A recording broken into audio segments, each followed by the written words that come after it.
ঘানায় ভয়াবহ হেলিকপ্টার দুর্ঘটনায় দেশটির প্রতিরক্ষা ও পরিবেশ মন্ত্রী সহ ৮ জন নিহত হয়েছে।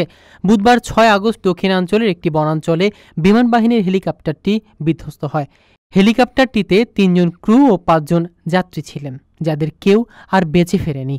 ঘানার স্থানীয় সংবাদ মাধ্যম জয় নিউজ একটি ভিডিও প্রকাশ করেছে, যেখানে গভীর জঙ্গলের মধ্যে পড়ে থাকা হেলিকপ্টারের ধ্বংসাবশেষ দেখা যায়।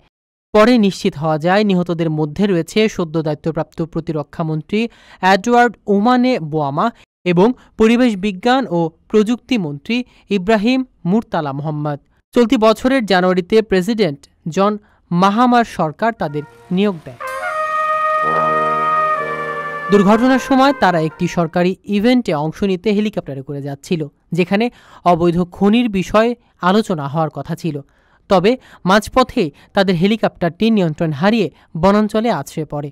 সরকার ইতোমধ্যে তদন্তের নির্দেশ দিয়েছে এবং নিহতদের পরিবারকে সমবেদনা জানিয়েছে। প্রিয় প্রবাসী, আপনার নিরাপদ ভবিষ্যতের জন্য অর্ধেক দামে আজই ফ্ল্যাট বুকিং করুন। ঢাকায় প্রবাসী সিটি দিচ্ছে সীমিত সময়ের স্পেশাল অফার। জমিও ফ্ল্যাট একসাথে। যোগাযোগ করুন স্ক্রিনে দেওয়া নম্বরে।